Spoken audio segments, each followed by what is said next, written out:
얼마나 자주 당신은 혼자 싸우고 있다고 느낀 적이 있나요? 아무도 당신이 짊어진 무게를 진짜로 보지 못한다고 느낀 적이 있나요? 영혼은 지치고 마음은 불안하며 내일은 불확실하다고 느낄 때가요. 하지만 만약 내가 말해준다면 단 하나의 열쇠가 존재하고 그 열쇠가 공급과 평화 그리고 초자연적인 용기의 문을 열 수 있다고 한다면요. 그 열쇠는 숨겨져 있지 않습니다. 말씀 안에 있습니다. 시편 23편 안에 있습니다. 이것은 단순한 고대의 시가 아닙니다. 하나님의 마음으로 가는 지도입니다. 오늘 당신은 이 약속을 단순히 읽는 것이 아니라 삶으로 살아낼 때 일어나는 세 가지 살아있는 기적을 발견하게 될 것입니다. 끝까지 함께 하세요. 그리고 당신의 삶을 새로운 눈으로 보게 될 준비를 하세요. 당신은 결핍이 얼마나 무겁게 느껴지는지 주목해 본 적이 있나요? 단순히 주머니나 식탁 위에 부족한 것이 아니라 영혼 속에 자리 잡는 조용한 결핍, 끊임없이 뭔가 부족하다는 느낌. 우리는 모든 것이 우리가 가지지 못한 것을 상기시키는 세상에 살고 있습니다. 시간, 건강, 관심, 인정, 안정성. 모든 것이 괜찮아 보일 때조차 여전히 속삭이는 공허함이 존재합니다. 넌 더 필요해. 하지만 그 잔인한 결핍의 논리를 정면으로 부수는 영원한 진리가 있습니다. 여호와는 나의 목자시니 내게 부족함이 없으리로다. 이것은 벽에 장식하기 좋은 문장이 아닙니다. 수많은 마음을 얽매는 결핍의 사고방식에 맞서는 전쟁의 선언입니다. 다윗이 이 말을 썼을 때 그는 동화 속 삶을 살고 있지 않았습니다. 그는 박해, 유배, 상실, 두려운 밤들을 경험했습니다. 하지만 그는 목자를 알고 있었습니다. 그래서 그는 담대하게 말할 수 있었습니다. 자신의 충만함은 주변 상황에서 오는 것이 아니라 내면에 계신 분으로부터 온다는 사실을. 이것이 시편 23편이 우리 안에 일으키는 첫 번째 혁명입니다. 진정한 충만함은 상황이 아니라 임재로부터 온다는 인식. 당신은 원하는 것보다 적게 가지고 있을 수 있지만 하나님과 함께라면 필요한 것 이상을 이미 가진 것입니다. 이 말씀이 당신의 마음에 닿았다면, 만약 오늘 이 말씀이 당신의 영혼에 대한 응답처럼 느껴진다면 좋아요를 누르고 채널을 구독해 보세요. 당신의 그 선택이 조용히 도움을 부르짖고 있는 누군가에게 이 메시지를 전하게 할 수 있습니다. 대부분의 사람들은 하나님께서 우리가 간절히 구하고 금식하고 충분히 기도해야만 일하신다고 믿습니다.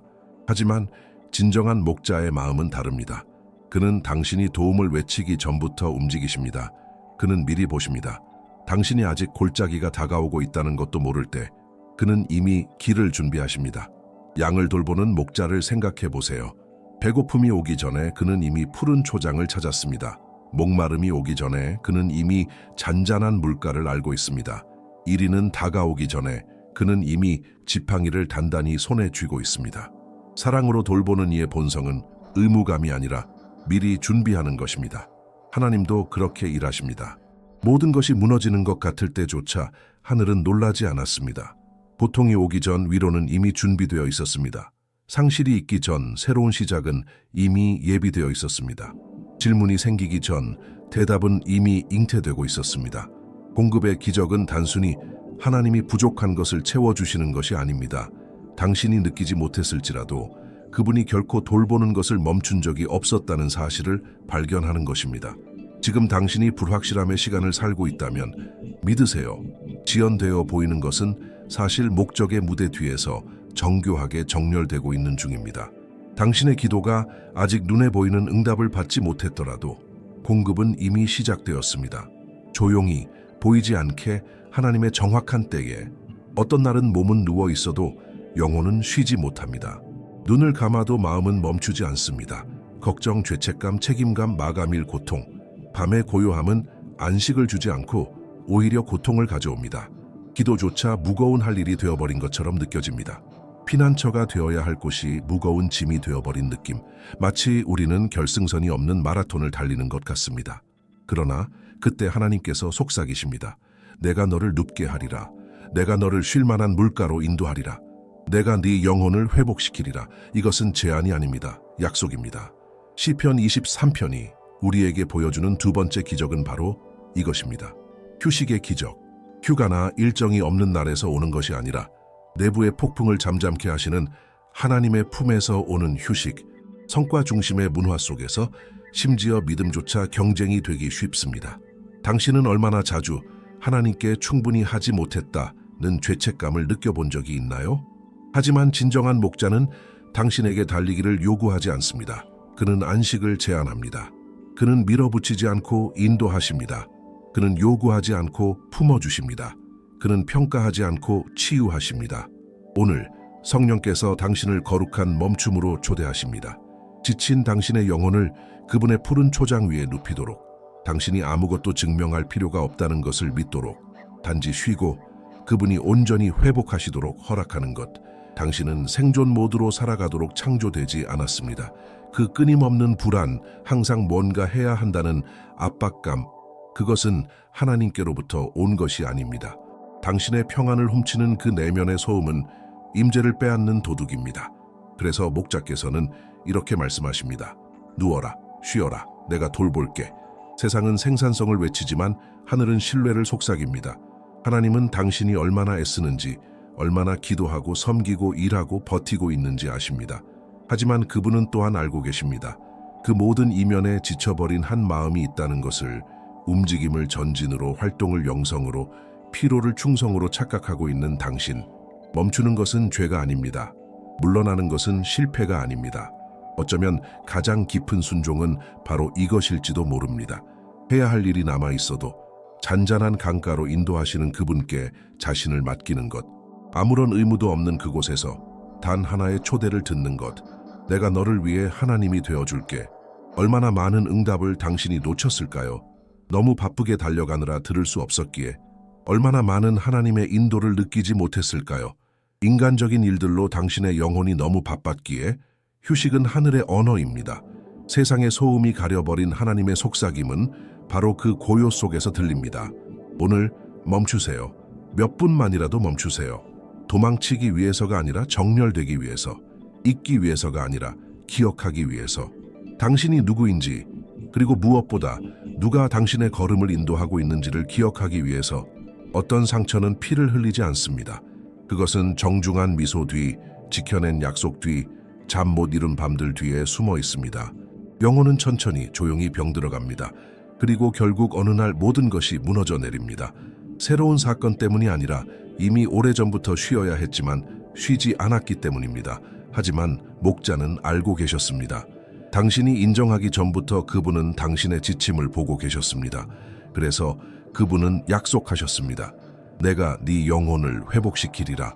그 회복은 하루아침에 일어나는 마법이 아닙니다.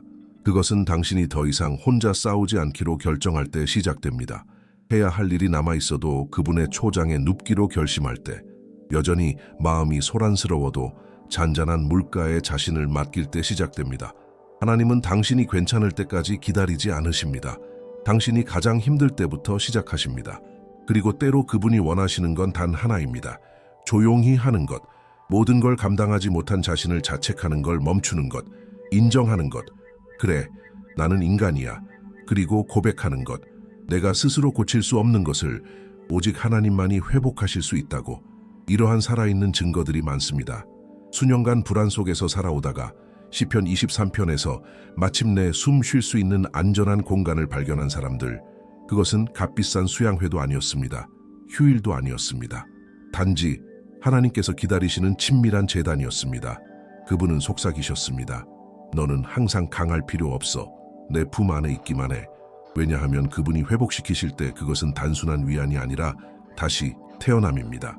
두려움은 수천 개의 얼굴을 가지고 있습니다. 때로는 나쁜 소식을 들었을 때의 공황으로, 때로는 미뤄진 결정들 뒤에, 때로는 끊어진 관계 속에, 때로는 의심 어린 기도 속에 숨어 있습니다. 두려움은 우리를 마비시키고 침묵하게 하고 움츠러들게 합니다. 그리고 가장 잔인한 건 항상 같은 거짓말을 속삭입니다. 넌 혼자야. 그러나 그 어둠 한가운데서 한 음성이 일어납니다. 당신의 음성이 아니라 영원한 진리로 강해진 당신의 영이 말합니다. 내가 사망의 음침한 골짜기를 다닐지라도 해를 두려워하지 않을 것은 주께서 나와 함께 하심이라. 이것이 시편 23편의 세 번째 기적입니다. 모든 것이 위험하다고 소리치는 순간에도 두려움 없이 걸어가는 기적. 사망의 음침한 골짜기는 단순한 실제 장소가 아닙니다. 그것은 예상치 못한 진단일 수도 있고, 가슴 아픈 배신일 수도 있고, 감당할 수 없는 청구서일 수도 있고 군중 속의 외로움일 수도 있습니다. 그럼에도 불구하고 다윗은 말합니다. 나는 두려워하지 않겠다. 왜일까요? 비밀은 골짜기 끝에 있는 것이 아니라 함께 걷고 계신 분에게 있습니다. 하나님의 임재는 골짜기를 제거하지 않습니다. 그 경험 자체를 새롭게 정의합니다. 고통은 올 수 있습니다. 상실도 있을 수 있습니다. 하지만 두려움은 더 이상 지배할 수 없습니다. 왜냐하면 하나님의 사랑이 있는 곳에선 두려움이 숨을 쉴 수 없기 때문입니다. 오늘 어쩌면 당신도 그런 골짜기를 지나고 있을지 모릅니다. 하지만 들으세요. 당신은 혼자 걷고 있는 게 아닙니다. 그리고 그분이 함께 계신다면 어떤 그림자도 당신을 삼킬 수 없습니다. 이 세상에 어떤 것보다도 강력한 것이 있습니다. 임재의 확신. 그냥 누군가의 임재가 아니라 결코 늦지 않고 결코 버리지 않으며 결코 침묵하지 않으시는 분의 임재. 이것이 어두운 골짜기를 믿음의 길로 바꾸는 것입니다. 목자께서 곁에 계시다는 확신. 당신은 출구가 보이지 않을 수도 있습니다. 설명할 수 없을 수도 있습니다. 아무것도 느끼지 못할 수도 있습니다. 그럼에도 불구하고 그분은 거기 계십니다. 그분은 지켜보시기만 하지 않습니다. 그분은 함께 하십니다. 다윗이 주의 막대기와 지팡이가 나를 안위하신다고 말할 때 그는 깊은 진리를 말하고 있습니다. 막대기는 양을 포식자로부터 보호할 때 사용됩니다. 지팡이는 부드럽고 단단하게 양을 인도할 때 쓰입니다. 보호와 인도, 힘과 위로, 공의와 사랑 모두가 한 임재 안에 있습니다. 그 위로는 단순히 아름다운 말이 아닙니다. 당신의 다리가 더는 버티지 못할 때 당신을 붙드시는 손입니다. 당신의 영혼 속에 속삭이시는 음성입니다. 계속 가. 내가 여기 있어. 수천 개의 목소리보다 더 깊이 마음을 잠재우는 침묵을 들어본 적 있나요?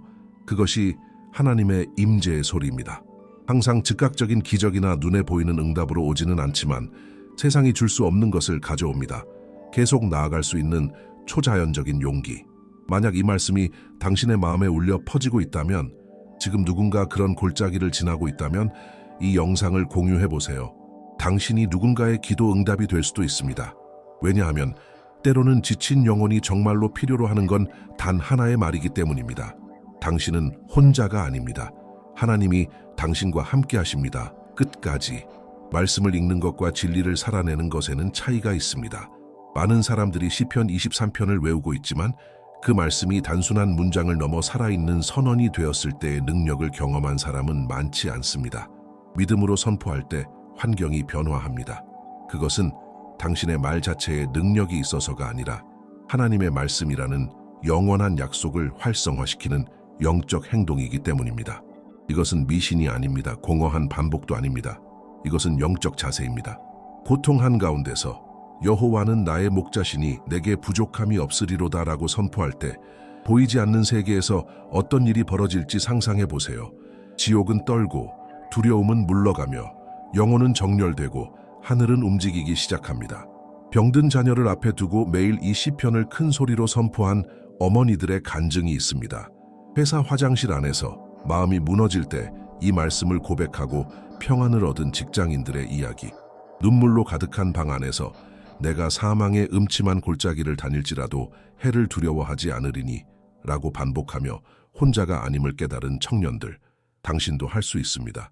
먼저 감정이 따라오기를 기다리지 마세요. 당신의 영혼이 목자를 기억할 때까지 말씀을 말하세요. 오늘부터 시작하세요.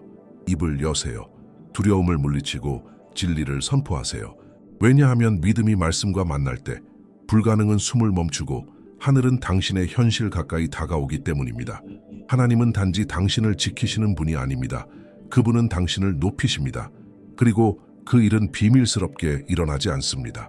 당신을 의심하고 멸시하고 상처 줬던 자들 앞에서 일어납니다. 이것이 바로 약속입니다. 내 원수의 목전에서 내게 상을 차려주시고, 이것은 복수가 아닙니다. 하나님의 정의입니다. 다른 사람을 낮추는 것이 아니라 당신이 스스로 변명할 필요도 없이 하나님이 높이시는 것입니다. 당신은 결코 승리하지 못할 거라고 말하던 그 자리에 하나님은 은혜의 잔치를 베푸십니다.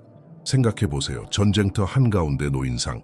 누가 제정신으로 화살이 날아다니는 그 자리에서 식사를 할 수 있을까요? 그 상을 준비한 분이 누구인지 아는 사람만이 그 자리에 앉을 수 있습니다. 목자께서 여전히 통제하고 계심을 믿는 사람만이 그 상은 회복의 상징입니다. 하나님께서 빼앗겼던 존엄성을 되돌려 주시는 순간입니다. 수치가 간증으로 바뀌는 순간입니다. 세상이 당신을 묻어버리려 했던 그 자리에 하나님은 당신을 존귀로 응답하십니다. 요셉도 그랬습니다. 형들에게 배신당하고 억울하게 감옥에 갇히고 잊혀졌습니다. 그러나 시간이 되었을 때 하나님은 그를 가장 높은 자리로 올리셨습니다. 그를 팔았던 이들이 하나님의 승격을 직접 보게 되었습니다. 당신이 지금 억울한 시기를 지나고 있다면 서두르지 마세요. 자신을 변호하려 하지 마세요. 마음을 쓰라리게 하지 마세요. 하나님이 상을 차리게 하세요. 그리고 그 상이 준비될 때 당신의 원수조차도 당신이 결코 혼자 걷지 않았다는 것을 알게 될 것입니다. 하나님이 부으실 때 그분은 계산하지 않으십니다. 그분은 조금씩 따르지 않으시고 최소한만 주시지 않습니다. 그분은 넘치도록 부으십니다. 내 머리에 기름을 부으셨으니 내 잔이 넘치나이다. 이것은 단지 시적인 표현이 아닙니다. 하늘의 놀라운 관대함을 그린 그림입니다. 세상은 우리가 자격을 갖추고 싸우고 성취해야 한다고 가르칩니다. 하지만 하나님은 사랑으로 가득 찬 아버지로서 우리가 구한 것보다 더 많이 부어주십니다. 머리에 부어진 기름은 영광, 치유, 구별됨의 상징이었습니다. 왕과 제사장에게 주어지는 표시였죠. 여기서 하나님은 이렇게 말씀하십니다. 나는 단지 너를 지지하지 않는다. 나는 너를 구별하고 입히고 높인다. 그리고 잔은 가득 찬 것이 아닙니다. 넘칩니다. 왜냐하면 하나님의 방식은 생존이 아니라 풍성함이기 때문입니다. 많은 사람들이 단지 충분함만을 기다리며 삽니다. 하지만 시편 23편은 우리에게 놀라게 하시는 하나님을 보여줍니다. 막혔던 벽 앞에 문을 여시고 기대하지 않았던 곳에서 자원을 보내시며 지쳐버린 곳에 안식을 가져다 주십니다. 언제 이런 일이 일어날까요? 당신이 자신의 힘을 내려놓고 목자를 신뢰하기 시작할 때입니다. 이미 그런 넘침을 경험했거나 경험하고 있다면 댓글로 나눠보세요. 당신의 이야기가 지친 마음에 믿음을 다시 피워낼 수 있습니다. 아직 경험하지 못했다면 이렇게 선포하세요. 내 잔이 넘치리로다. 하나님의 기준은 결코 충분함이 아니었습니다. 언제나 넘침이었습니다. 당신은 하나님께서 아직도 나를 찾고 계시는지 자문해 본 적 있나요? 수많은 실수, 반복되는 무너짐, 믿음이 식은 날들 이후에 하나님은 여전히 나를 보고 계시는가? 시편 23편은 그 어떤 죄책감도 무너뜨리는 온유함으로 이렇게 대답합니다. 내 평생의 선하심과 인자하심이 반드시 나를 따르리니. 이 따르리니라는 단어는 히브리어 원어로 보면 아주 강력한 뜻을 품고 있습니다. 쫓다, 추적하다, 끝까지 따라붙다. 그렇습니다. 하나님의 선하심은 당신을 건성으로 따라오는 것이 아니라 당신을 끈질기게 쫓아옵니다. 당신이 도망칠 때에도, 당신이 길을 잃을 때에도, 당신이 더 이상 자격이 없다고 느낄 때에도, 세상은 당신이 실패하면 떠납니다. 사람들은 당신이 무너지면 잊어버립니다. 하지만 하나님은 당신을 찾아옵니다. 멀리서 바라보는 것에 만족하지 않으십니다. 그분은 다가오십니다. 당신을 만나시고 상처를 씻기시고 꿈을 새롭게 하시며 당신이 누구인지 다시 알려주십니다.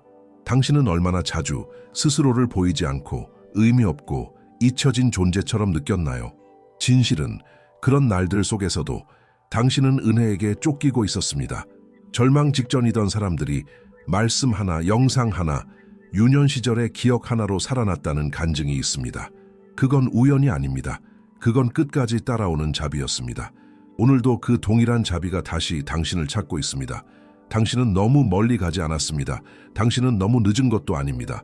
하나님의 선하심은 여전히 당신을 원하고 있습니다. 당신의 모든 날마다, 모든 여정에는 목적지가 있습니다. 그러나 그리스도인의 여정은 어떤 도시나 직책, 꿈의 성취가 아닙니다. 그것은 집입니다. 그리고 그 집에는 이름이 있습니다. 하나님의 임재. 다윗은 시편 23편을 이렇게 마무리합니다. 성경 전체에서 가장 숭고한 선언 중 하나로 내가 여호와의 집에 영원히 살리로다.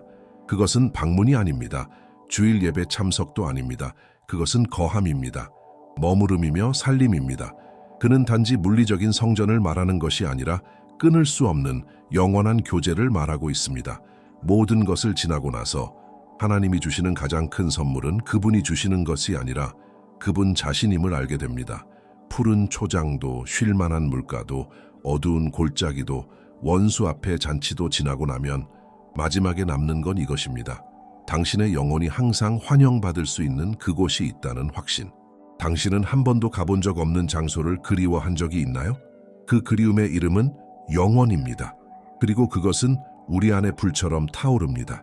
왜냐하면 우리는 그분과 함께 거하도록 창조되었기 때문입니다. 이 땅에서는 고난도 상실도 오르내림도 있을 것입니다. 하지만 지친 발걸음을 붙드는 약속이 있습니다. 이 여정은 결국 집에서 끝납니다. 그리고 그 집에서는 더 이상 고통도 눈물도 두려움도 없습니다. 오직 충만함, 오직 평안, 오직 하나님. 그날이 올 때까지 우리는 목자의 돌봄을 받는 양으로 살아갑니다. 인도받고 사랑받으며. 하지만 눈은 늘 마지막 약속을 향해 고정되어 있습니다. 내가 여호와의 집에 영원히 살리로다. 그리고 이것이야말로 모든 것을 바꿉니다. 당신은 지금 모든 말씀을 들었습니다. 모든 약속이 마음에 스며들었습니다. 이제 남은 질문은 이것입니다. 정말 하나님이 나에게 말씀하셨을까가 아니라 나는 이 말씀을 듣고 무엇을 할 것인가 입니다. 시편 23편은 단순히 낭송대라고 쓰인 것이 아닙니다. 그것은 무기입니다. 방패이며 살아있는 기도입니다. 당신 인생의 모든 계절마다 하나님의 돌보심이 담긴 지도입니다. 처음부터 끝까지 이 시편은 당신이 한 번도 혼자 걸은 적 없음을 보여줍니다. 결핍, 하나님이 채우십니다. 지침, 하나님이 새롭게 하십니다. 두려움, 하나님이 이기십니다. 불의, 하나님이 뒤집으십니다. 수치, 하나님이 영광으로 바꾸십니다. 그리고 마지막엔 하나님이 당신을 집으로 데려가십니다. 하지만 이 모든 것이 당신에게 진짜가 되려면 이 시편은 단지 아름다운 글로 남아서는 안 됩니다. 지금부터 살아내세요. 눈 뜨는 순간 선포하세요. 모든 것이 어둡게 느껴질 때 묵상하세요. 자녀들에게 가르치고 아픈 이들에게 나누세요. 무엇보다 매일의 진리로 삼으세요. 그리고 매일 믿음으로 이렇게 고백하세요. 여호와는 나의 목자시니 나에게 부족함이 없으리로다. 그 말이 단순히 외운 문장이 아니라 내면에 새겨진 진리가 되는 순간 기적은 시작됩니다. 이 말씀이 당신의 마음을 만졌다면 채널을 구독하고 알림을 설정하고 좋아요를 눌러보세요. 그저 이 콘텐츠를 지지하는 것 이상의 의미입니다. 이 영원한 약속이 더 많은 삶을 만나게 하는 통로가 됩니다. 여기까지 함께 걸어와 주셔서 감사합니다. 다가올 날들이 평안과 공급과 임재로 가득하길 바랍니다. 그리고 당신의 삶도 시편 23편처럼 결코 마르지 않는 선하심으로 넘쳐 흐르길.